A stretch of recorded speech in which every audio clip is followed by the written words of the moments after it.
ra dân giả trong gì ta suy nó nữ gia ý ra dân giả dạo tu xia thiết khó xia cơn gạo lì mua yên gần gần đâu suy lưu hành lì tiệt sĩ tu luận rau tao giải tu luận gạo một cỡ nhau dẫn trong đê chơi tu luận gạo y lên nhớ trò bề giả hậu xa bê mong mua ít cho kỳ chạy nên hướng nhà nọ bê trình cho chỉ tao chê nhớ trò họ lưu tê chờ nhớ la cầu tê tê tu tên xài chỉ tao xí lưu lò chỉ lý dùng tê lò tê chạy thầu u mùi gì mùi cha tê luận gạo ở dù chỉ tao bao tê luận gạo ở dù chỉ tao sự cho là ở dù tôi và chỉ trao chạy sao chạy chúng lên thư sĩ tao lì cháu thề luôn có chị cháu có chỗ luôn có hành động cùng với nhau đúng cháu có cháu thề luôn đúng bây giờ mà đi chào đúng chị muốn lên trước bà cửa là tôi xíu một cái lưỡi này lắm đúng do có lửa của tiền có nhá chị hỏi lên đâu được của lò đúng Ủa luôn này có đúng có tính theo bà của đúng chị tao hỏi là chắc cũng khiếu lên cho đúng Yêu chị tao nó sẽ chụp cái này có gì nữa do có chị lửa của là cô chịu định nhớ đi rừng đùa đúng Ba, tao hay không cô nhớ là nhớ chị muốn đã chị là đúng không chắc cô khiển à đúng Ô, ơ kìa, đúng tôi cô nhớ mà đi chào Chị bỏ có thằng con anh chị, sẵn đó sao đi nói Ba, ba, Má ra thôi, học rồi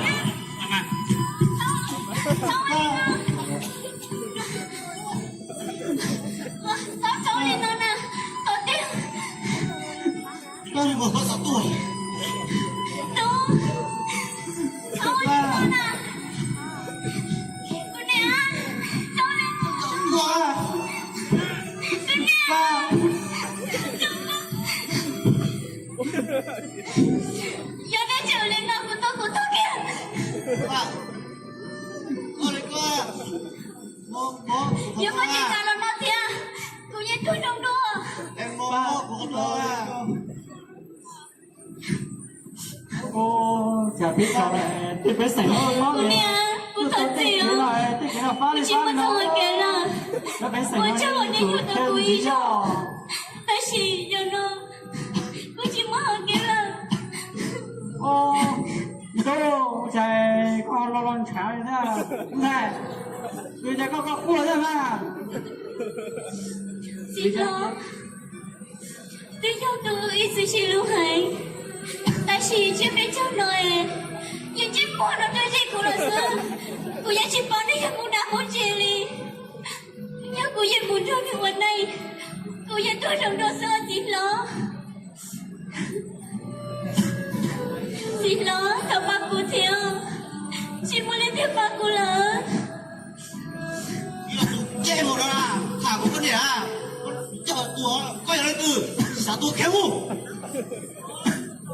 Chị phải bó này Đúng rồi, phải tụi chú chó Nó chỉ có chị phải mở hải à giờ lên mấy bữa vô lên của hai mà Đó mà giờ lên mấy tú không một thấy được vấn đề của giờ mà xin lỗi giờ có hai linh nói nhưng chỉ vô vì tôi ưa ý sự chi lưu hành cho tin này nhớ hỏi rau nó lấy bảo ta là ta chỉ nhìn chế một nói chế của mùa nếu con nhà là sớm cô dân chỉ nhận nữa giờ của mùa giờ nữa cô dân tôi đâu đâu xin lỗi mấy tú nếu có lên đỡ mà chi giao rồi nữa Này chỗ lò thế kìa Đây từ bán tế, từ tụi xe Từ bán cá, từ tụi nhá nè mấy tú anh đi con mà rồi lên có trò với cái chân máu rồi đó chỉ nhờ cho nên cho mình nhiều không cần được chia này rồi lột chế này rồi mất biết cái chân máu đi con á Tôi là nhiều nữa nè em có chỉ sai hết mà giờ thì có yếu tao nữ nếu nên tôi chỉ một cái xin lỗi nên tôi yếu chả mà Cái gì lo Cái thứ được cái tài liên luật cho lọc Cái cho luật kìa Cái lòn chán, chê bộ lòn chán chưa thế Chẳng nó Kiểu bên này tùa bên đá xin nào chỉ lo tố cho lấy lấy củ có thì chỉ biết cho mình nhiều một cần được xia để lòi thì mỗi bên thì chơi mông thì còn rồi biết chơi mông giờ thì cho tao tụi nhang lò tao biết là khi giờ thì nhiều chuyên nghiệp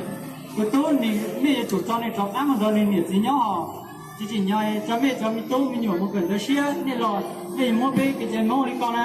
thì còn mà xỏ đi cho cái chơi nhau ít của chỉ cho bên là cho tôi chỉ xử rồi nè rồi đi cứu cháu lấy nó có nhiều chủ mùa với plum mò hồi lớn nhiệt gì thế để cái con hồi lớn cho mình mùa chỉ ta lên tới có nhiều chủ mùa tháo chỉ tụi mình tối là mình xài nữa giờ cụ chịu lên tới thì cụ trâu khi đó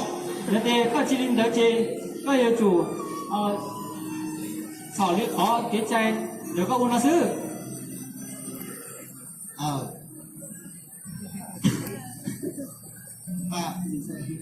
tu tao chỉ nghe hả nghe cụ chỉ có cái gì đấy cái lúa nó giặt chỉ có cua chỉ có nhà cụ tháo tao đấy xí lúa hả anh đi tao có bắt tao thì cái chân không giờ cái con trâu giờ thì ao tu chỉ xí lúa lại giờวันnày chỉ có cái chỉ xí lúa rồi giờ đây là thì cụ thảo vòng có cái nào tỏ tên và văn trí tao từ trong từ nhiều thứ nhiều nhẹ vừa tao theo hôm nay một tuần nó là lầu Vâng, đó chỉ là một câu chuyện trong vô vàn những câu chuyện bắt vợ. Phong tục bắt vợ vốn là một nét đẹp truyền thống của dân tộc Mông chúng ta. Nó đã có từ rất lâu đời và nó cũng đã trở thành một phần không thể thiếu trong nghi lễ cưới xin của người dân tộc Mông. Mỗi năm xuân đến Tết về, muôn hoa đua nhau khoe sắc, muôn hoa thay áo mới cũng chính là lúc các chàng trai cô gái chuẩn bị cho mình những bộ váy áo thật súng xính để vui xuân vui Tết. Phong tục đẹp đẽ là như vậy, nét đẹp văn hóa tự hào là như thế, nhưng khi mà nó bị biến tấu đi không còn đúng với bản chất ban đầu của nó. Vậy sẽ có bao nhiêu cô gái rơi vào hoàn cảnh của cô gái trong câu chuyện của chúng tôi đây ạ? Chưa kể đến những người xấu mà xã hội hay gọi là những kẻ buôn người bán thịt, lợi dụng cái phong tục này của chúng ta để bắt những cô gái tuổi đôi mươi, cái tuổi vô cùng đẹp, vô cùng tròn trĩnh để bán sang biên giới, thật đáng lên án phải không ạ? Bởi vì vậy chúng tôi hôm nay có mặt ở đây kêu gọi tất cả các bạn hãy cùng chúng tôi chung tay chung sức bảo vệ, phát huy truyền thống tốt đẹp của chúng ta, hãy lên án những hành vi làm biến tấu những phong tục tập quán của người dân tộc Mông chúng ta, có được không ạ? Chúng em rất mong có được sự ý kiến đóng góp từ ban giám khảo ạ.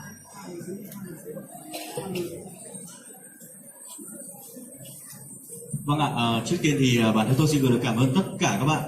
Một tiết mục quá xuất sắc và đặc biệt là sự diễn xuất của các bạn thì không phải nói rồi, cực kỳ tuyệt vời ạ. Quý bạn giám khảo không biết là các anh chị có nhận xét là góp ý gì cho các bạn không ạ? Xin mời ạ. Xin cảm ơn chị Nhung. Ô, bây giờ ta nó chia ta tỏ lọ rễ, ta tỏ qua lọ rễ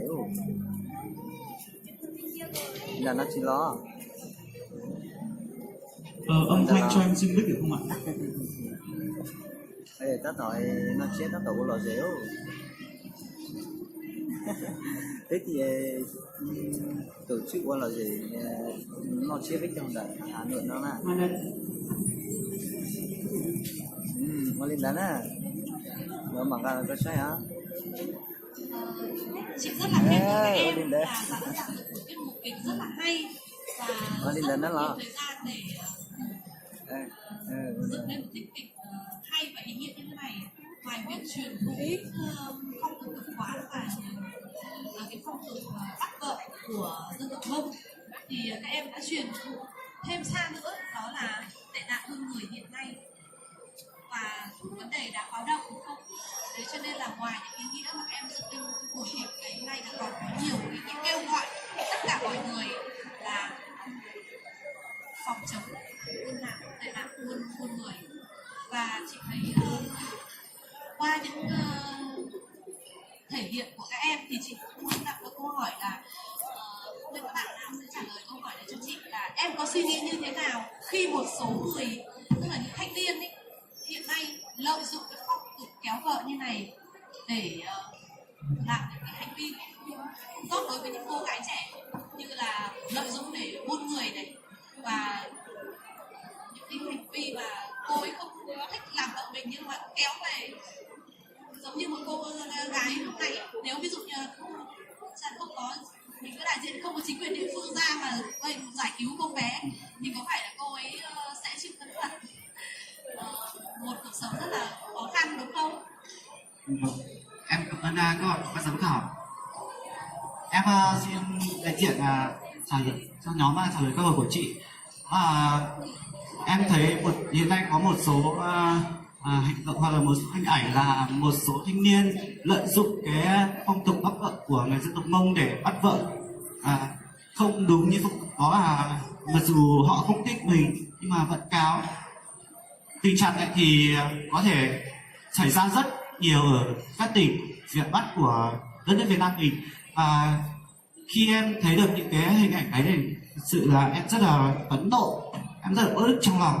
và thậm chí có bao nhiêu người đứng xung quanh và họ vẫn không có một người nào dám để thuyết phục ngăn cản cái tình trạng đó. Khi em thấy được điều đó em rất là đau lòng. Chính vì vậy mà kết cục của vở kịch của chúng em hôm nay chính là diễn những cái cảnh đó, và em muốn đặt ra câu hỏi cho tất cả những khán giả ở đây đang nhìn thấy, đó là ví dụ bọn em đang diễn như này, nếu làm thật thì khán giả sẽ